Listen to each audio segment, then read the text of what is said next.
Okay, once again, good morning, all of you students. Today we are going to start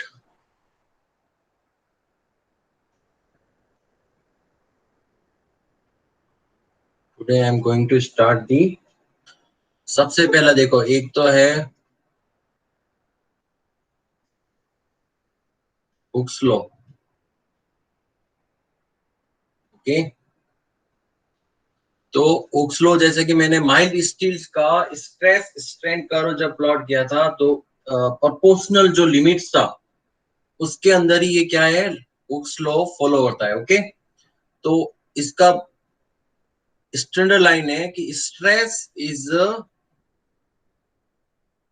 proportional to strain। Okay, और ये कब valid होगा?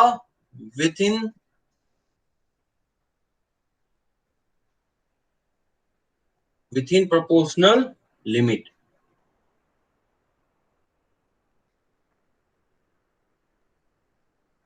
Okay, you know very well know कि यहाँ पे zero zero to ए जितना dimension है means यहाँ से प्रोपोर्शनल जो लिमिट है लीनियर इलास्टिक वहीं तक हुक्स लॉ फॉलो होता है। ओके, ये इसकी लिमिटेशन है सबसे पहली चीज। तो फिर दूसरा क्या है इसका स्टेटमेंट कि stress is proportional to strain means we can say directly stress. Stress को किस तरह डिनोट करते हैं? Sigma. Proportional to the strain, strain को डिनोट करते हैं एप्सिलॉन। ये सब चीजें याद रखना, बाद में मैं अगर डायरेक्टली साइन शो करूं तो देखते रहना। ओके, अब आते हैं प्रोपोर्शनल। एक कांस्टेंट लगाना पड़ेगा आपको, प्रोपोर्शनलिटी कांस्टेंट। भाई कांस्टेंट तो लगाना पड़ेगा, दोनों एक प्रोपोर्शनल है तो we can say sigma equal to capital E, that means Young modulus. Okay, इसको यंग मॉडुलस कहते हैं या फिर elasticity modulus, modulus of elasticity, then multiply by epsilon strain. Okay, we can also say E equal to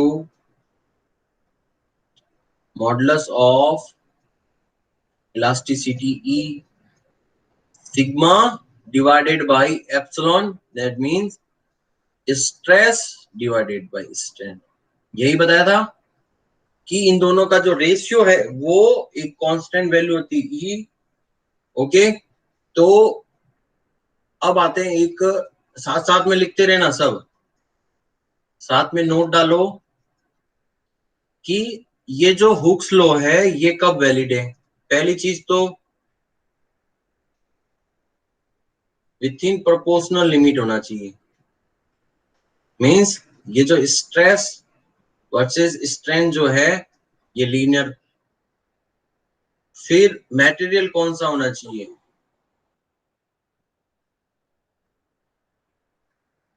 material जो है वो है homogeneous. अभी वन बाय वन बताऊंगा होमोजीनियस का मतलब क्या होता है। फिर है आइसोट्रोपिक। ये जो अभी तीन वर्ड जो है ये तीनों वर्ड थ्रू आउट आपकी सिविल इंजीनियरिंग में बार बार आपसे पूछा जाएगा, आपको बार बार ये दिखेगा हर सब्जेक्ट में मोस्टली। फिर है लीनियरली इलास्टिक मटेरियल, ये इसका क्या है? वैलिडेशन। ओके, कि ये वैलिड इसी केस में होता है। अगर इसके अदर देन कोई भी केस है तो उसके अंदर हुक्स लॉ आप नहीं लगा सकते। For example non linear elastic material, उसके अंदर ये लॉ नहीं लगेगा। ओके, तो फर्स्ट आते हैं अपन प्रोपोर्शनल लिमिट पे होना चाहिए, दैट मींस यहां तक रीच होना चाहिए बस, उसके बियॉन्ड स्ट्रेस लेवल नहीं होना चाहिए, पहली बात। दूसरा होमोजीनियस। होमोजीनियस का मीनिंग है कि material having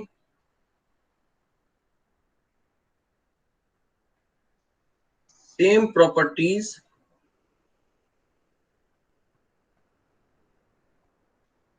in each direction. और आइसोट्रोपिक का मीनिंग है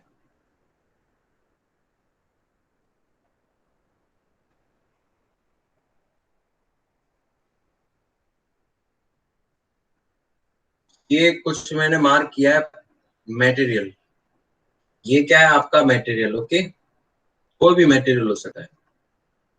और ये मटेरियल होमोजीनियस और आइसोट्रोपिक, होमोजीनियस कब बनता है और आइसोट्रोपिक बनता है? होमोजीनियस कब बनेगा और आइसोट्रोपिक कब बनेगा? तो सबसे पहले ये 3 डायमेंशन एक्स, वाई और जेड,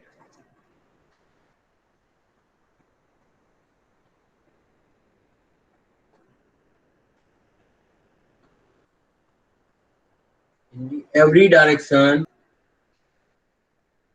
आइसोट्रोपिक है। आइसोट्रोपिक में भी ये एक्स, जेड और वाई, ओके। ये अभी तक मैंने डायमेंशन शो किया है किसके डायरेक्शन में क्या क्या है।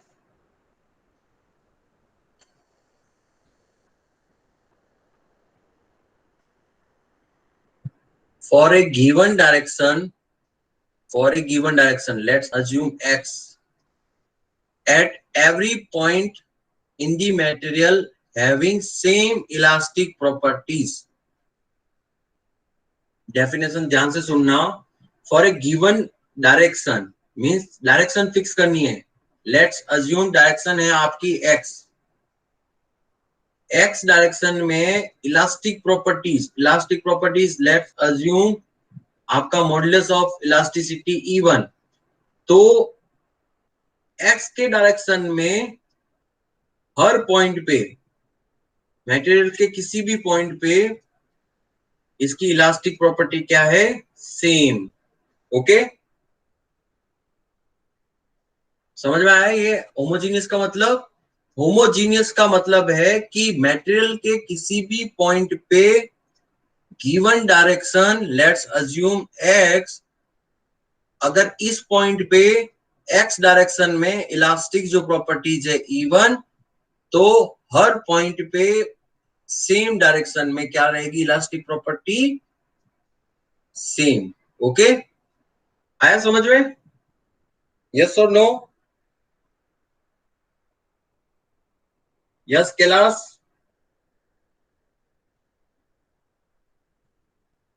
Yes sir. Okay yes sir. हाँ, अब इसका अपोजिट ध्यान से सुना, आइसोट्रोपिक का। For a given point elastic properties in all direction will be same.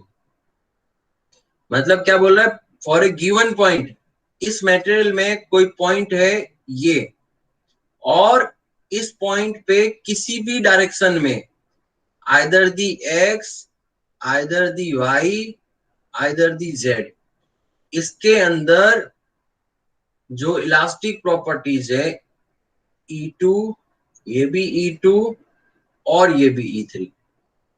मतलब आइसोट्रोपिक का मतलब है डायरेक्शन, किसी भी डायरेक्शन में उसकी इलास्टिक प्रॉपर्टी सेम होनी चाहिए for a given point. Homogeneous का मतलब होता है फॉर ए गिवन डायरेक्शन, मतलब अगर आप एक्स डायरेक्शन में चल रहे हो आप, तो किसी भी पॉइंट पे आपको उसकी इलास्टिक प्रॉपर्टीज उस डायरेक्शन में चेंज नहीं होनी चाहिए। और अगर इन दोनों को मैं मर्ज कर दूं, इन दोनों को अगर मर्ज कर दूं मींस अगर आपका मटेरियल होमोजीनियस एंड आइसोट्रोपिक, तो कौन बताएगा कि क्या होगा उसमें? कौन बताएगा आप में से कि अगर मैं कि एक मटेरियल होमोजीनियस भी है और आइसोट्रोपिक भी है, तो उसमें क्या ड्रॉ करूं मैं, क्या लिखूं तो होमोजीनियस और आइसोट्रोपिक हो जाएगा वो? बताओ। सबसे पहले देखो होमोजीनियस में बोल रहा है किसी एक डायरेक्शन में, किसी एक डायरेक्शन में, मान लो एक्स डायरेक्शन में किसी भी पॉइंट पे, ये लो किसी भी पॉइंट पे किसी भी पॉइंट पे एक्स डायरेक्शन में सेम इलास्टिक कांस्टेंट है, E1 E2 E1 E1 E1। Okay, now coming to the second point. Second है आइसोट्रोपिक। आइसोट्रोपिक बोल रहा है फॉर ए गिवन पॉइंट, ये जो गिवन पॉइंट है ना, इसमें हर डायरेक्शन में, अगर ये एक्स डायरेक्शन में E1 है तो हर डायरेक्शन में क्या हो जाएगा, E1। तो मतलब कि पूरा मटेरियल जो है उसका इलास्टिक प्रॉपर्टीज क्या है, E1। आया समझ में? तो आपका मटेरियल होमोजीनियस और आइसोट्रोपिक होगा तब इस एक्सप्रेशन में ये जो E है, ये जो मैंने कैपिटल E लिखा ना, ये क्या होगा, same throughout. Okay, are you getting my point? Yes और no?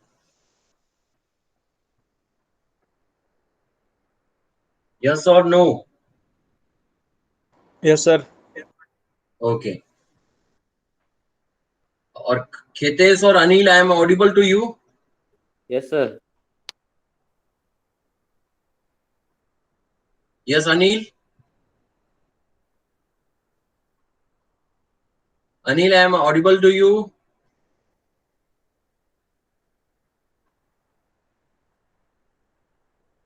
I think Anil is not here to me. Anil, can you type in chat box if I am audible to you?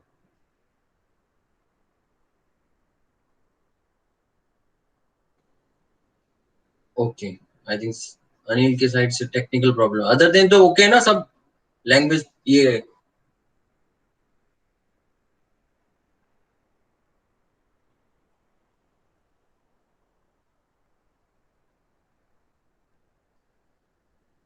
अब आते हैं next.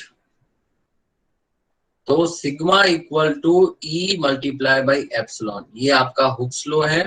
Okay, और ये valid है किसके लिए, homogeneous, isotropic और लीनियर इलास्टिक मटेरियल।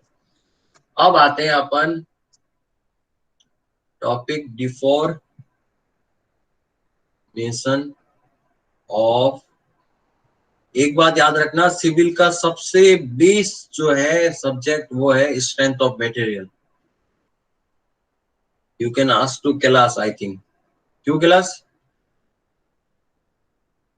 ऐसा कोई शायद ही सब्जेक्ट होगा जिसमें सोम जो है, मोस्टली स्ट्रक्चरल जो सब्जेक्ट होते हैं उसमें वो सोम इंक्लूड नहीं हो। यस और नो?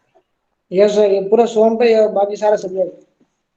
हाँ, तो फिर जिसकी अगर आरसीसी, हाँ आरसीसी देख लो, आगे स्ट्रक्चर एनालिसिस पढ़ोगे, स्टील पढ़ोगे, डिजाइन ऑफ ब्रिज इंजीनियरिंग पढ़ोगे, उसमें वापस आपको वही पॉइंट पूछा जाएगा जो सोम में है। तो मींस एक चीज याद रखना, इस सब्जेक्ट में मोस्टली फेल भी होते हैं क्योंकि ये सब्जेक्ट बहुत इजी है अगर आपकी इसकी कंसेप्ट, आपकी अंडरस्टैंडिंग अच्छी है और आपने प्रैक्टिस कर रखी है। न्यूमेरिकल क्वेश्चंस इसमें बहुत ज्यादा होते हैं, कंसेप्ट बहुत अच्छे होने चाहिए इसमें। बेसिक जो है वो आपका सिविल इंजीनियरिंग का ये बेस है, मींस फाउंडेशन है इसका।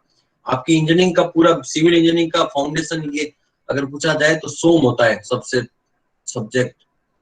ओके, तो सबसे पहले अपन फाइंड आउट कर रहे हैं deformation of member under axial load. हर चीज का मीनिंग पता होना चाहिए। एक्सियल लोड मींस ऐसा लोड जो उसकी एक्सिस के पैरेलल लगे, कोई भी मेंबर के एक्सिस होनी चाहिए और उसके पैरेलल लगे, वो है उसका एक्सियल लोड। ओके, देन सबसे पहला केस वन, साथ साथ में लिखते रहना। केस वन है बार ऑफ यूनिफॉर्म सेक्शन, जिसको बोलते हैं प्रिज्मेटिक बार। फॉर एग्जाम्पल, अगर ये बार है means particular cross section area, ये अगर ये circular area cross section through out इसकी लेंथ सेम है, मींस कहीं पे भी वेरी नहीं हो रहा, तो इस बार को बोलते हैं प्रिज्मेटिक बार और bar of uniform section. Okay, तो इसका सबसे पहला केस 1 कंसीडर करेंगे, deformation of member under the axial load. Okay, now coming to the कैसे फाइंड आउट करते हैं। ओके, सबसे पहले क्या होता है कि ये बार क्या है, वन साइडेड क्या है, रेस्ट्रेंट, मींस वन साइड इसको कंस्ट्रेंट कर रखा है, यहां से पकड़ रखा है। और स्ट्रेस आपको पता है ना, स्ट्रेस कब प्रोड्यूस होती है, जब रेस्ट्रेंट या मोशन प्रोवाइड हो। जब तक अगर आप रेस्ट्रेंट प्रोवाइड नहीं करोगे तो स्ट्रेस डेवलप नहीं होती है। लेट्स अज्यूम, साथ साथ में लिखता ना, length of bar equal to L, L का मीनिंग ये है। ओके, एंड अब ये जो बार है इसके ऊपर नीचे के डायरेक्शन में फोर्स लग रहा है P। तो इस P फोर्स के वजह से, इस P फोर्स, अभी P का नेचर क्या है, टेंसाइल है। तो इस P फोर्स के वजह से बार में क्या होगा, डिफॉर्मेशन होगा कि नहीं होगा, क्योंकि ये इलास्टिक मटेरियल है और अपनी, जब ये हटा दोगे तो अपनी शेप पे वापस आ जाएगा। तो मतलब अब इसकी लेंथ जो है something more than the original length. तो इस डिफॉर्मेशन को बोलते हैं डेल्टा। ओके, डेल्टा जो है वो है डिफॉर्मेशन। ओके, तो डेल्टा यू कैन से, अब लेंथ ऑफ डिफॉर्म बार, ये आपकी डिफॉर्म हो चुकी है बार, तो L प्लस डेल्टा, ये क्या है, डिफॉर्म बार की लेंथ, और इस पे फोर्स P लग ही रहा था। इस बार का क्रॉस सेक्शनल एरिया वो है A। Cross sectional area means अगर यहां से कट करोगे तो ये एरिया फाइंड आउट कर सकते हो, स्क्वायर, राउंड, रेक्टेंगुलर, कुछ भी। तो क्रॉस सेक्शनल एरिया ए है। ओके,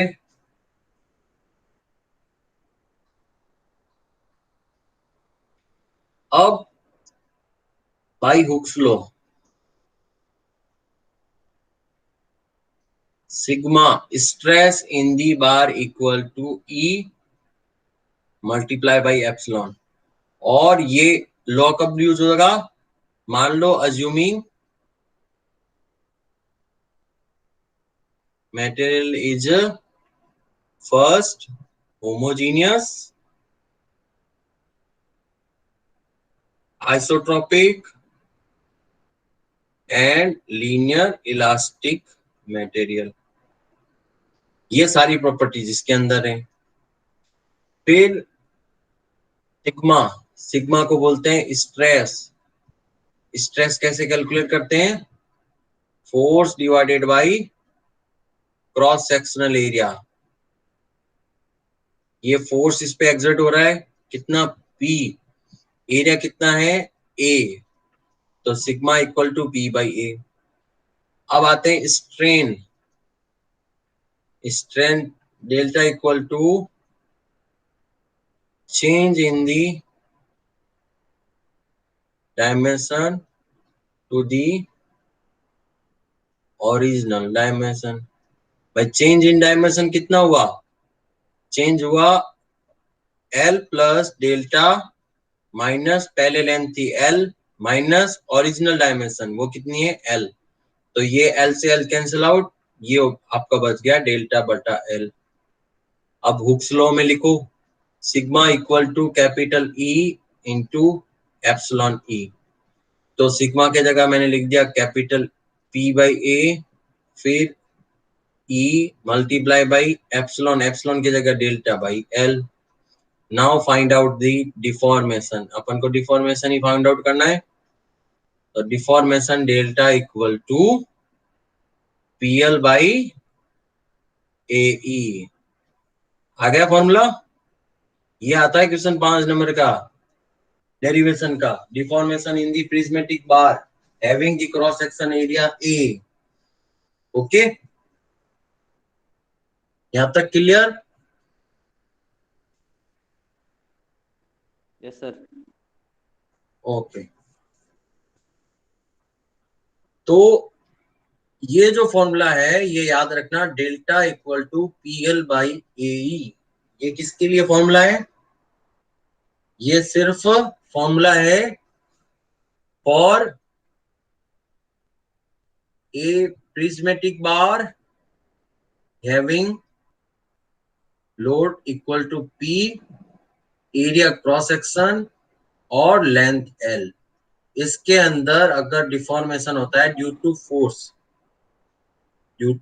जो है डिफॉर्मेशन होता है, ये आज की क्लास में मैं अलाउ कर रहा हूँ लेट कमर्स को। नेक्स्ट जो क्लास होगी उसमें लेट कमर्स जो है after the certain time I will not allow. Okay, then going to the, ये हो गया आपका केस 1। ओके, इस केस 1 पे अपन 2-3 क्वेश्चन सॉल्व करेंगे, उसके अकॉर्डिंग आपको पता चलेगा कि मोस्टली अगर बार में अगर ये टाइप की बार हो तो क्या फोर्स लगता है, और इस पर्टिकुलर बार में कितना फोर्स ये डिफॉर्मेशन होगा। Now coming to the case second, यहां तक क्लियर हो गया ना? डेल्टा इक्वल टू किस में था? ये प्रिज्मेटिक बार में। Now coming to the second, non prismatic bar. Non prismatic bar क्या है? Bars of varying cross section और बार्स कैरिंग वेरिंग फोर्सेस। अब इस वाले केस में ध्यान से देखना, ये जो केस था इसमें अगर P फोर्स यहाँ पे लग रहा है और किसी भी सेक्शन A पे, तो ये मान लो इसका क्रॉस सेक्शन एरिया था और इस पे P फोर्स लग रहा है, तो जो सिग्मा था वो क्या था? थ्रू आउट यूनिफॉर्म, है ना? क्योंकि सिग्मा जो है वो डायरेक्टली P बाई A लिख सकते थे, भाई force divided by area, you can easily write down the P by A। और अगर आपकी बार जो है वो प्रिज्मेटिक नहीं होके कुछ नॉन प्रिज्मेटिक है, नॉन प्रिज्मेटिक मींस अब आपका एरिया जो है वो चेंज हो रहा है। ओके,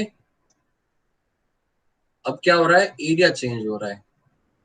किसी को भी समझ में नहीं आया वापस पूछ सकता है, लेकिन बहुत इंपॉर्टेंट है ये। और यहां से आपका बेस सोम का स्टार्ट होता है। अगर ये चीजें जैसे जैसे कंटिन्यूटी आप पढ़ोगे, प्रैक्टिस करते रहोगे, तो एडवांस जितना आगे मैं सब्जेक्ट के टॉपिक्स पढ़ाऊंगा उतने और मोर क्लियर होंगे। तो साथ साथ में बने रहना, और बीच में ये जो भी प्रैक्टिस या क्वेश्चन जो भी मैं असाइनमेंट देता हूँ उसको कंटिन्यू करना। तब आपकी सोम अच्छी हो गई तो आगे जो थर्ड ईयर आपका या फोर्थ ईयर जो रहेगा वो सारे इसी पे बेस रहेगा। कैलाश ने जैसे डिप्लोमा किया तो डिप्लोमा में भी सेकंड ईयर और फर्स्ट ईयर जो है उसमें सोम का पार्ट कितना रहता है, यू कैन आस्क हिम। तो अब एक्चुअल में इसका you can easily find out कि यहां से आपका क्या है कि जैसे जैसे ऊपर जा रहे हो, if I am saying x distance, तो यहाँ पे कुछ एरिया जो है वो ax, फिर यहाँ पे कुछ गए फिर एरिया चेंज हो गया, यस और नो? तो ये क्या केस है आपका? एरिया वेरिंग, इसी को बोलते हैं नॉन प्रिज्मेटिक बार। ओके, आया समझ में? इसका सिंपल एग्जांपल है टेपर टाइप का जो बार्स होते हैं, या फिर जिसमें एरिया जो है वो कंटिन्यूअसली उसकी लेंथ के अकॉर्डिंग चेंज होते रहते हैं, तो इस केस में इसको बोलते हैं क्या? कि नॉन प्रिज्मेटिक बार। सेकंड सेकंड केस है कि अगर आपका एरिया तो सेम है बट जो फोर्स लग रहा है, इसमें अगर फोर्स P लग रहा है तो इसमें जो फोर्स जो है वो यहाँ पे कम, फिर उससे ज्यादा, फिर उससे ज्यादा, फिर उससे ज्यादा, फिर उससे ज्यादा, और सबसे लास्ट में P। अगर मैं ट्राइंगल बनाऊं इसका फोर्स का वेरिएशन, तो यहाँ पे फोर्स लग रहा है P1 और सबसे लास्ट में लग रहा है फोर्स P2। मींस अब आपने यहां से ध्यान से देखना कि अगर आप डिस्टेंस यहाँ x पे जाओगे तो यहाँ पे फोर्स Px, फिर कोई डिस्टेंस पे जाओगे वहां पे फोर्स अलग होगा। तो यहाँ पे क्या हो रहा है, फोर्स वेरी हो रहा है, फोर्स वेरी मींस जो आप Fx या Px जो लेते थे, Px अगर मैं कंसीडर करूं यहाँ पे, तो यहाँ पे क्या है, Px वेरी हो रहा है और यहाँ पे वेरी हो रहा है इसका क्रॉस सेक्शन एरिया। ओके, तो इन बोथ दो, ये दोनों जो बोथ कंडीशंस है उसके अंदर अगर आपको डिफॉर्मेशन निकालना है तो ये फॉर्मूला रट लेना आप, बहुत इंपॉर्टेंट फॉर्मूला है। सिंपली ओनली फॉर कुछ नहीं किया उसमें, एक किस तरह deformation in both case delta x. Okay, means जहां पे आपको पर्टिकुलर डिफॉर्मेशन जिस डिस्टेंस पे निकालना है वो है Px, मींस फोर्स उस पोजीशन पे, डिवाइडेड बाई Ax, मींस उस पोजीशन पे एरिया, मल्टीप्लाई बाई E। अब E भी वेरी नहीं कर रहा क्योंकि हुक्स लॉ में आपने देखा होगा कि E जो है वो क्या है, कांस्टेंट है। फॉर क्योंकि अपन मटेरियल क्या अज्यूम किया है, कौन बताएगा, मटेरियल क्या अज्यूम किया था डायरेक्ट आगे में, आगे क्या लिखा था मैंने मटेरियल के बारे में, होमोजीनियस और आइसोट्रोपिक और लीनियरली। हाँ, homogeneous, isotropic, linear elastic. Okay, तो मटेरियल के बारे में अगर E चेंज नहीं हो रहा तो E can be constant into multiply by x dx। dx क्या है, dx है आपकी वो छोटी सी डिस्टेंस जहां पे आपको फाइंड आउट करना है डिफॉर्मेशन, ये है आपकी small distance dx। dx distance में डेल्टा x क्या है, डिफॉर्मेशन। तो पूरे बीम में कितना हो जाएगा भाई, पूरे बीम में अगर कंसोलिडेटेड निकालना होता है तो x is 0 to l।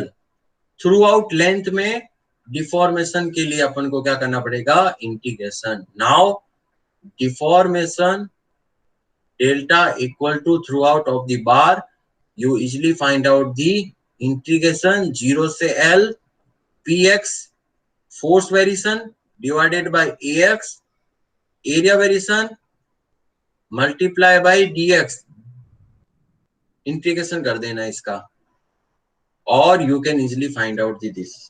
Okay, अब आते हैं, ये तो हो गया जनरलाइज फॉर्मूला। अब जो मैंने बताया था केस वन, ये जो फिगर वन जो बताया था ना, ये किसके लिए था, non prismatic, non prismatic bar. Non prismatic bar के लिए Ax वेरी था, यस और नो। ये वाले फिगर में क्या था, Ax वेरी था ना, एरिया वेरी, नॉन प्रिज्मेटिक बार। तो इस केस में Px है वो क्या है, कांस्टेंट वैल्यू कैपिटल P। तो इस केस में डेल्टा इक्वल टू जाएगा 0 से L P into D x divided by Ax multiply by E। ये है आपका केस वन। केस टू जो फिगर वाले केस बता रहा हूं, फिगर टू जो केस है वो है फोर्स वेरिंग। इस वाले में फोर्स वेरी हो रहा था, एरिया जो है वो कांस्टेंट है इसमें। Okay, then delta equal to 0 to L, force vary हो रहा है तो Px, एरिया कांस्टेंट है तो A multiply by E and dx। Okay, यहां तक क्लियर, यस और no.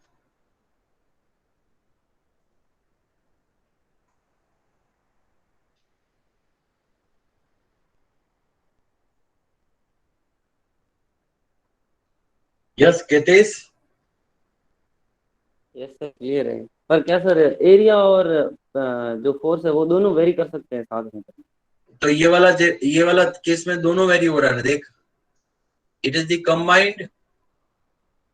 Combined case 1 and case second. तो ये तो आपका जनरलाइज एक्सप्रेशन है। इसी एक्सप्रेशन को मैंने मॉडिफाइड किया for the case 1 and case 2। Okay, अगर ये वेरी कर रहा है तो दोनों को साथ में लिखना है। कौन सी चीज कांस्टेंट हो रही है तो उसको उसी पोजीशन में लिख दो, और जो चीज कांस्टेंट हो रही है तो वो उस डायरेक्शन में आ जाएगा। अब आते हैं इसके ऊपर थर्ड केस। ये सब केस बता रहा हूं स्टैंडर्ड, और इसके बाद में अपन एग्जाम्पल भी करेंगे इसके, और आपके सीधे डायरेक्ट क्वेश्चन आते हैं। केस 3, केस 1 था प्रिज्मेटिक बार के लिए, case second non prismatic bar और varying force. Now coming to the third case. Third case में क्या है कि ये स्पेशल टाइप केस जिसमें आपका जो बार है पर्टिकुलर, ये जो बार है इस पे कोई लोड नहीं लग रहा। ओके,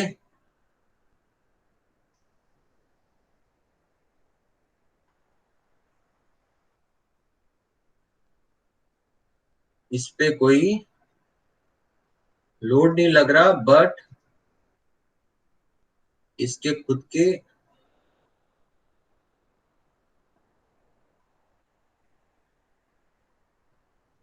वेट से क्या हो रहा है, डिफॉर्मेशन। तो इसको बोलते हैं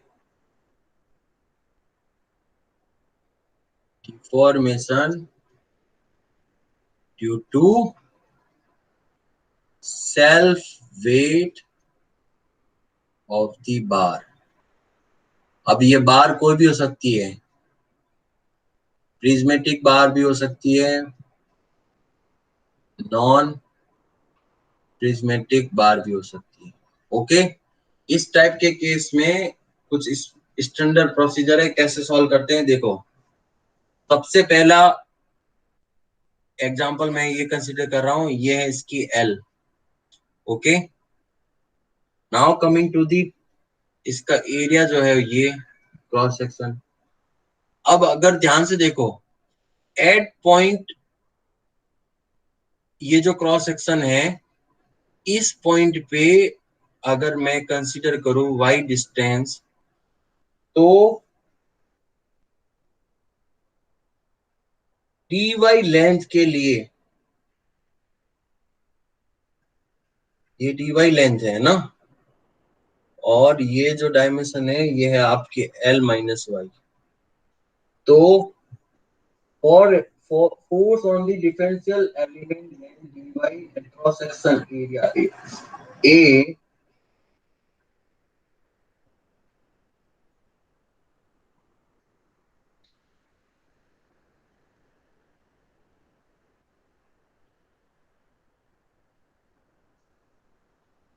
ये डी वाई लेंथ है, इस पे फोर्स कितना लगेगा बताओ, कौन बता सकता है। ये जो डी वाई लेंथ है, मतलब ये इतना सा स्मॉल स्मॉल एलिमेंट ले रहा हूं मैं, इस पे क्या फोर्स ये नहीं लग रहा जितना रेड कलर का ये मैं शो कर रहा हूं, ये वाला वेट। यस और नो भाई, ये तो बार ऊपर टिंगी हुई है, फिर उसके बाद में डी वाई इतनी सी लेंथ के लिए ये जो वेट है नीचे, ये वेट ही तो इसको फोर्स नहीं दे रहा, डब्ल्यू, है ना। यस और no. Yes sir. Yes sir, दे रहा है। तो फोर्स ऑन लिखो, साथ साथ में लिखते रहो, force on differential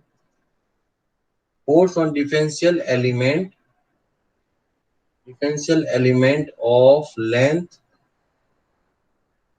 dy and cross sectional area A equal to d delta. Let's assume density is rho and unit weight is gamma equal to rho multiplied by g. Yes or no? Gamma क्या है? Unit wait है इसका। Unit weight means weight divided by volume, है ना?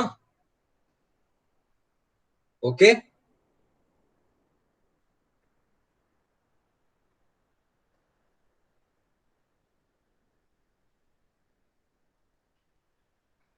अब D delta equal to, अब आपको क्या निकालना है? ये वेट निकालना है, डी डब्ल्यू। तो वेट इक्वल टू, वेट निकालने के लिए क्या करना पड़ता है? उसका unit weight multiply by volume. Volume निकालने के लिए क्या करेंगे? Area multiply by length. ये वाली लेंथ कितनी बची है?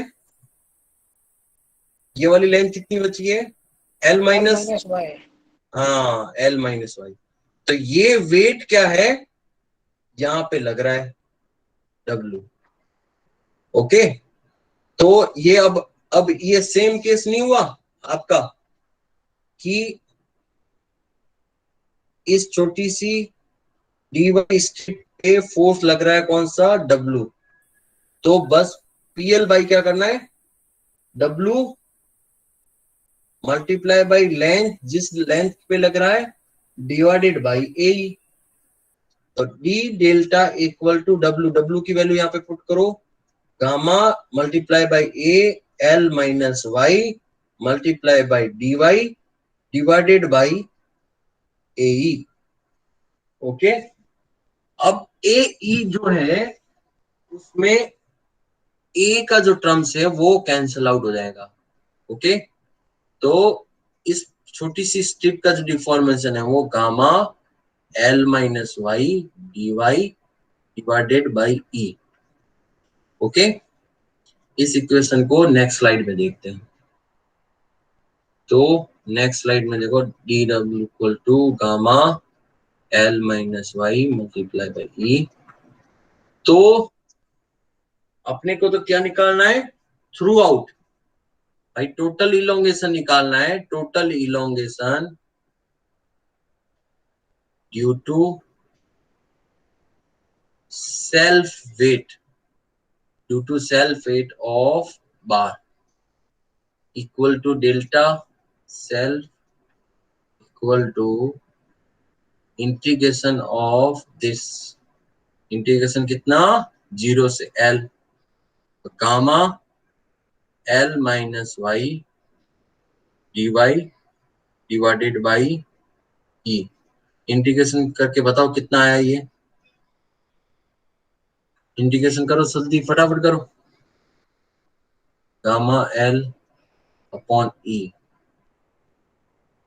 डी वाई 0 से L minus gamma upon E 0 से L Y upon D Y, gamma L upon E D Y का वाई लिमिट 0 से 1, 0 से L gamma upon E multiply by Y square upon 2 0 से L. Now coming to the gamma L E, ये आ जाएगा L minus 0 L minus gamma upon E divided by L square upon 2। Okay. और 0 put करोगे तो 0।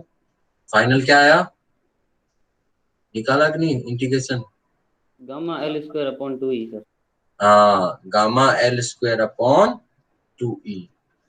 ये है आपका किसके केस में? ड्यू टू क्या? Self weight. ओके। और गामा, गामा क्या है? Unit wait. यूनिट वेट कितना? कि अगर वेट कैलकुलेट करूं मैं, कितना वेट लगे? Gamma into volume, volume of the bar, volume कितना हो जाएगा? A multiply by total. Okay. ये क्या हो गया? डब्ल्यू। अब गामा के जगह ये लिखो W divided by A L. तो इस वाले एक्सप्रेशन में गामा की वैल्यू लिखो, तो delta self equal to gamma के जगह वैल्यू लिखो, देखो ध्यान से, W divided by AL multiply by 2E into L square, तो WL अपॉन 2A, यस और नो, है ना, यस और नो। Yes sir. तो यहां से एक बहुत अच्छा नोट निकल रहा है, वो है क्या, लिखो साथ में, कि deflection due to self weight of bar delta self equal to कितना था, WL upon 2A, and we can say W divided by 2 L upon A. Okay, तो it is the same as the, ये आपकी बार, अब इसका self wait neglect किया हुआ है। ओके, अब इसका सेल्फ वेट नेगलेक्ट किया हुआ है, एरिया ये है, और इस पे लोड लग रहा है W, और W क्या है इसका, टोटल इसका सेल्फ वेट। तो we can say delta self equal to 1 divided by deflection due to W load, yes और नो, कि भाई इसके अंदर क्या था भाई, मैंने बताया था ना एक बार, सबसे पहला वाला case, L length, area A, और इसका डिफ्लेक्शन कितना था, PL बाई A ही था ना, यस और नो। तो डेल्टा इक्वल टू, अब लोड कितना लग रहा है, W और L और A, तो इसका अगर हाफ कर दोगे डायरेक्टली, तो you can find out the easily deflection of the bar due to self load. Means अब अगर आपको कैलकुलेट करना है, कैसे कैलकुलेट करोगे, कि अगर आपसे पूछे कि आपको डिफ्लेक्शन निकालना है of the bar due to self weight, तो डायरेक्टली डायरेक्टली कैसे कैलकुलेट करोगे, सबसे पहले W निकाल देना, W निकालने के लिए उसका गामा दे रखा है, मल्टीप्लाई बाई A करोगे, L आ जाएगा। अब इस W लोड को क्या करो, डायरेक्टली प्रिज्मेटिक बार में यहाँ पे फोर्स की तरह एग्जिट कर दो, और इससे कितना डिफ्लेक्शन होता है, PL बाई A। जब PL बाई A की वैल्यू आ जाए, उसको डिवाइड कर दो हाफ, तो अब आपको क्या मिल जाएगा, उसका deflection, means deflection due to self weight of the bar is equal to the half of the deflection due to load W, which is equal to self weight. Okay, we can say that, not, can we conclude this, yes or no?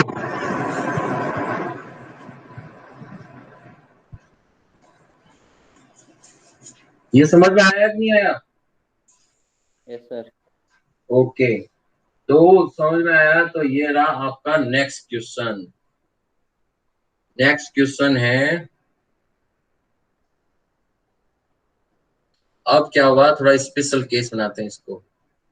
You have a cone bar, means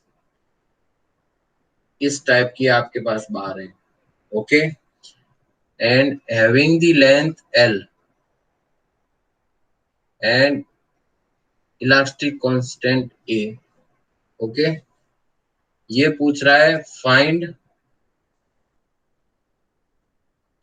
elongation या deformation due to self weight for a tapering bar, okay, and given that unit weight equal to gamma। अब आपको ये delta cell पूछ रहा है, कई बार case में तो क्या था कि इसका क्रॉस सेक्शन जो एरिया था वो क्या था, सेम, है ना? यस और नो? यहाँ पे क्रॉस सेक्शन एरिया वेरी नहीं था, तो सबसे पहले अपने को उसी तरह फाइंड आउट करना है। कौन करके बताएगा?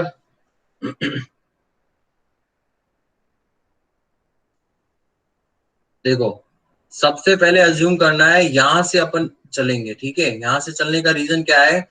अगर if you are considering this distance x,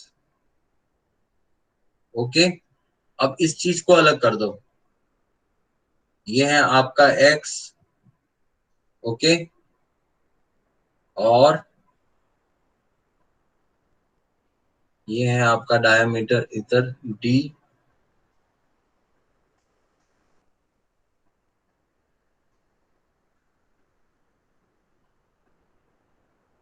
okay भाई। यहाँ पे तो एरिया फिक्स है ना, ये सबसे ऊपर टॉप मोस्ट पे कौन जो बना हुआ है वहां एरिया है d, और ये x डिस्टेंस। नाउ अज्यूमिंग ए स्ट्रैप, ऐसे क्वेश्चन में हमेशा इस टाइप से फॉलो करना है। x डिस्टेंस लेनी है और यहाँ पे dx इनफाइनेटली या डिफरेंशियल एलिमेंट लेना है dx, ओके। अब इस पर्टिकुलर पॉइंट पे यहाँ पे आपका जो diameter of the cross section है वो है dx, क्योंकि यहाँ पे ये एरिया क्या है, क्रॉस सेक्शनल, और इसका जो डाया है वो है dx, क्योंकि यहाँ पे डाया अलग होगा, यहाँ पे डाया होगा अलग होगा कोन का, यस और नो? जैसे जैसे आप लेंथ पे जाओगे इसका डायमीटर अलग होगा कि नहीं होगा, क्योंकि क्रॉस सेक्शन एरिया चेंज हो रहा है, यस और नो?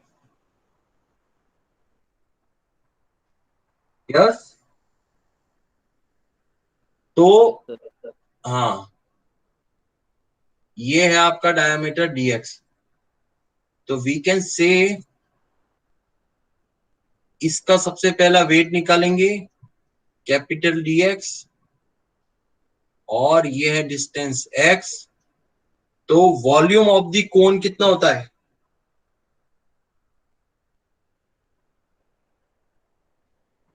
कौन बताएगा आप में से? वॉल्यूम ऑफ कोन कितना होता है?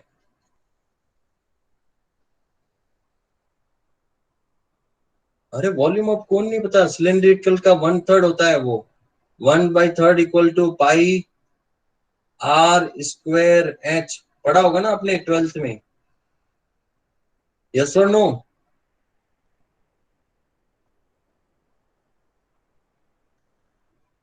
M I audible to all of you? Yes sir. Yes sir. तो कोन का कितना होता है volume? 1/3 multiply by pi R square H, yes, है ना? आर कितना है यहाँ पे? Yes sir. dx/2, okay. तो 1/3 मल्टीप्लाई बाई पाई, dx कितना है? dx है आपका, मतलब सॉरी, आर यहाँ पे कितना लिखना है? dx/2 का square multiply by height, height कितनी है? x। मैं इस वाले कोन के लिए वॉल्यूम निकाल रहा हूं, और इस कोन के लिए कितना वेट कैरी करेगा? Weight equal to gamma into volume.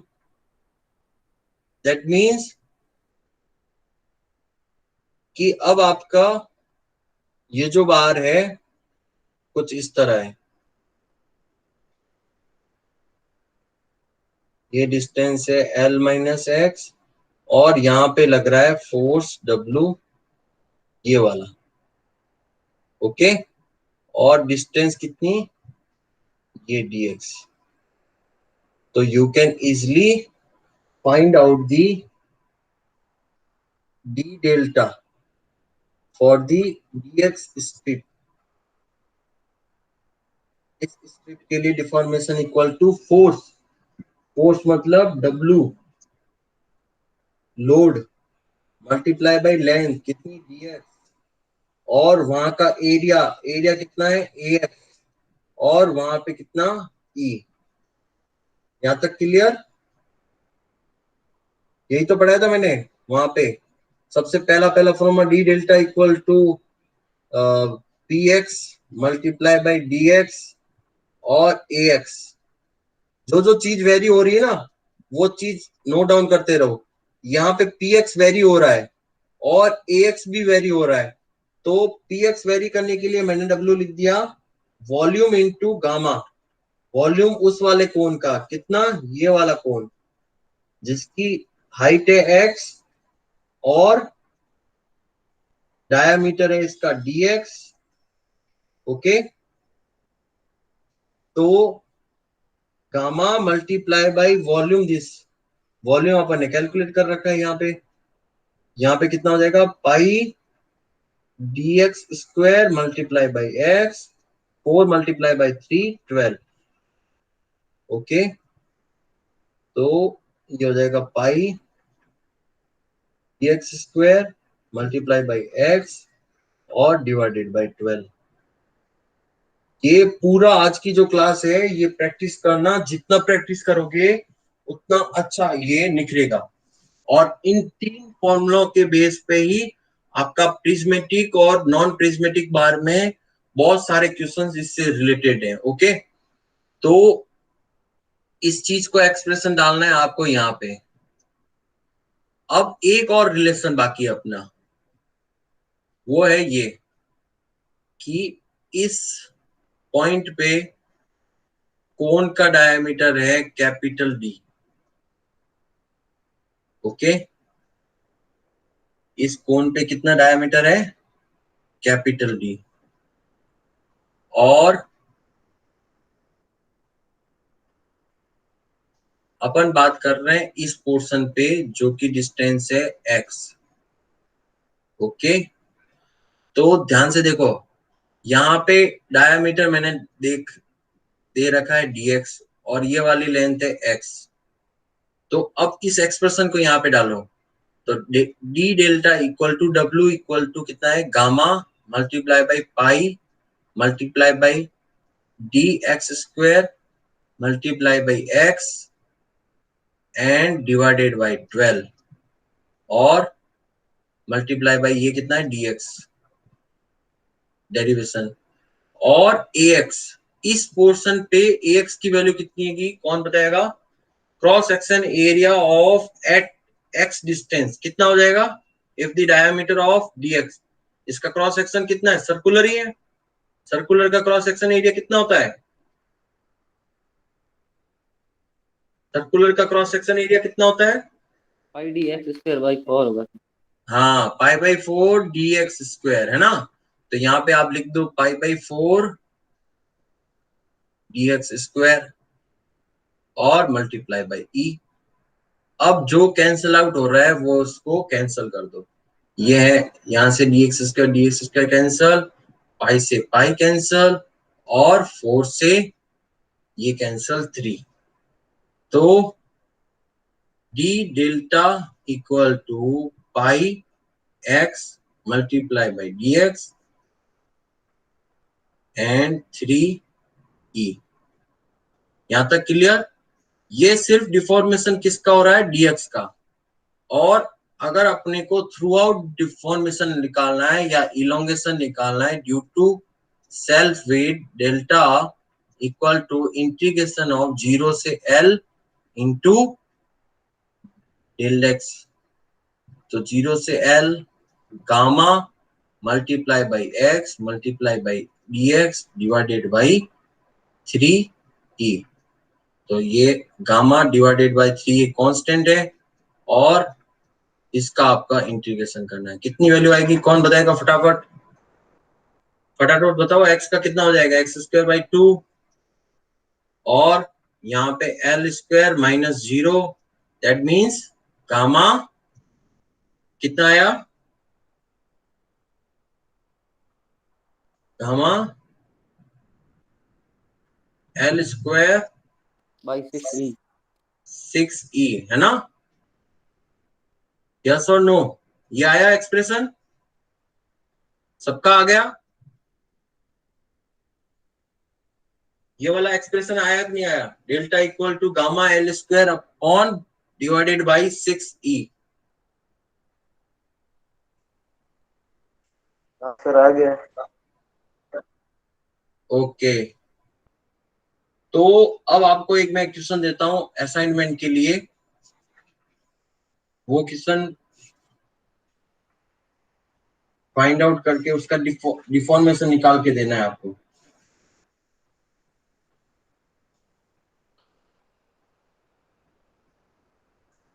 Question लिखो।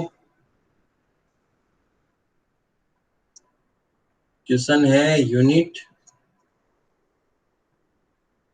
Wait equal to lambda and modulus of elasticity equal to E. ये जो आज की क्लास है ना, बहुत इंपॉर्टेंट क्लास है। एक एक चीज नोट डाउन करना, एक एक चीज के बारे में समझना, किस टर्म्स को कैसे यूज करते हैं उसके बारे में। अगर ये क्लास नहीं समझ में आती है और आपने अगर प्रैक्टिस नहीं की है, तो कल या फर्दर जो भी क्लास होगी वो क्लास में आप इतना गेन नहीं कर पाओगे और ज्यादा आपको। तो ये गिवन है unit weight equal to lambda modulus of elasticity E, find elongation due to self weight of the non-prismatic bar and bar has circular cross section।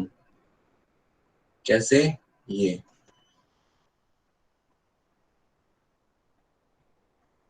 ये आपकी बार है और इस टाइप से, मीन्स यहाँ पे सर्कुलर क्रॉस सेक्शन, यहाँ पे भी सर्कुलर, यहाँ का डायमीटर है आपका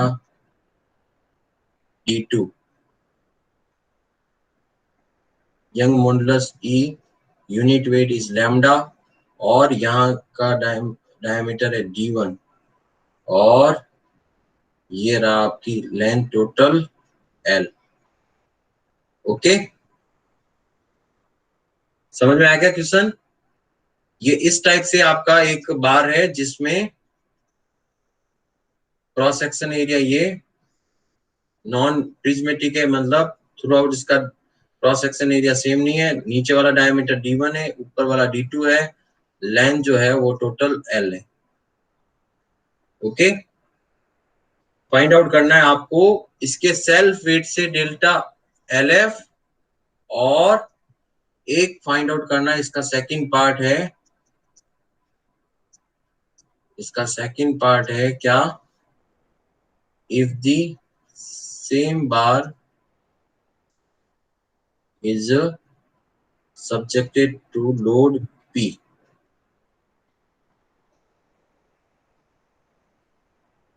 ओके, ये क्वेश्चन है दोनों करके मेरे को क्लास गूगल क्लासरूम में भेज देना, और गूगल क्लासरूम में मैं अभी लिंक क्रिएट कर देता हूँ।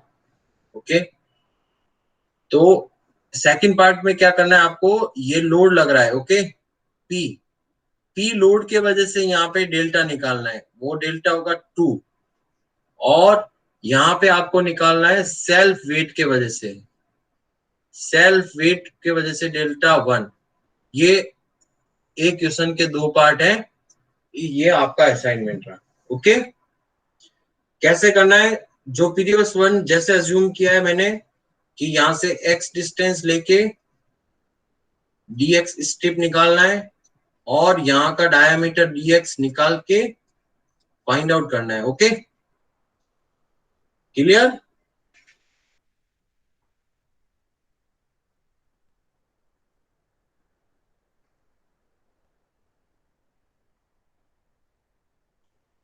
इसकी एक चीज याद रखना, इसमें एक और हिंट दे देता हूं आपको। वो हिंट है ये, क्योंकि उस केस में तो क्या था, सर्कुलर मतलब कोन टाइप से था। यहाँ पे क्या है, फ्रस्टम है, फ्रस्टम, इसको फ्रस्टम बोलते हैं, कि यहाँ से एक अलग से सर्कुलर क्रॉस सेक्शन स्टार्ट हो रहा है और एक अलग से सर्कुलर क्रॉस, और अगर इसको आप मिलाओगे इस टाइप से, इस टाइप से मिलाओगे तो आगे जाके ये कोन बनेगा। और कोन का अपन ने लास्ट अभी इससे प्रीवियस वाला जो केस है वो फाइंड आउट कर ही रखा है ना। ओके, सेकंड वाला जो प्रॉब्लम है वो भी आप सॉल्व करना है कि P फोर्स लगा रहा है और यहाँ पे क्या हो रहा है, एरिया जो है वो वेरी हो रहा है। तो इसलिए इसमें इसमें याद रखना ये वाला कैलकुलेट करना है आपको, सेल्फ वेट वाला।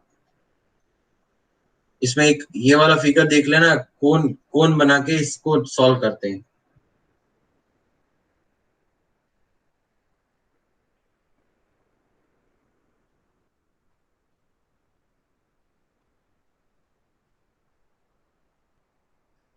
इसका एक और हिंट दूं क्या, इस वाले प्रॉब्लम का? इस वाले प्रॉब्लम में एक और हिंट ले लो, उसमें लिखना ये है आपका डेल्टा 1 के लिए। तो डेल्टा 1 कैलकुलेट करने के लिए आपको क्या करना है, कुछ नहीं करना है, ये इस टाइप से डायग्राम बनाना है और नीचे का डायमीटर ये D1, ये D2, देन जो है L, और इसको आगे बढ़ा देना है। आगे बढ़ाने के बाद में जहां मर्ज हो ये वाली लाइन नोट डाउन करना, और ये डायमेंशन जो है उसको लिख देना आप L dash. Okay, now coming to 0, A, B, C और D, ये लिख देना, हिंट है ये, क्वेश्चन किस तरह से सॉल्व करना है। हिंट देखो, इलोंगेशन इलोंगेशन निकालना है इसका, तो elongation due to ABCD, ABCD का ही तो निकालना है। तो ABCD निकालने के लिए आप क्या करोगे, इन elongation due to L plus L dash कौन का आपने निकाल रखा है ना, कौन कितना 0 CD। अगर मैं पूरे कोन का ना इलोंगेशन निकाल दूं और उसमें से छोटे वाला जो कोन है उसको सब्सट्रैक्ट कर दूं, छोटे वाले कोन के वजह से जितना इलोंगेशन होगा उसको अगर सब्सट्रैक्ट कर दूं, elongation of 0 AB cone of length L dash, और डेल्टा सेल्फ ऑफ दी कितना है, gamma L square divided by 6E। ये अपन ने पता है अपने को, कोन का deformation due to self weight के वजह से कोन का जो डिफॉर्मेशन है, इससे प्रीवियस स्लाइड में अपन ने फाइंड आउट किया है, ये रहा। यस और नो, यहां तक क्लियर, पता चल गया कैसे फाइंड आउट करना है? Okay,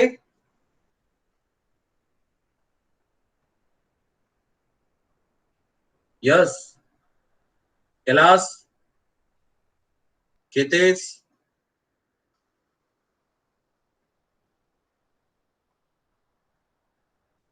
am I audible to Ketesh?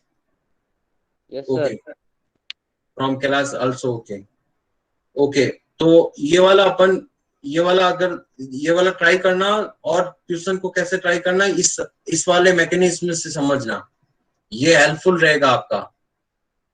और इसका सेकंड पार्ट बहुत इजी है, वो है ड्यू टू लोड P के वजह से फोर्स निकालना है। Okay okay Okay, sir. okay, from my side is over. If you have any doubt you can ask me. Katesh, Anil, Deepak, Mahendra, all is clear? Yes, sir. Okay, now you can leave. If you have doubt you can ask me.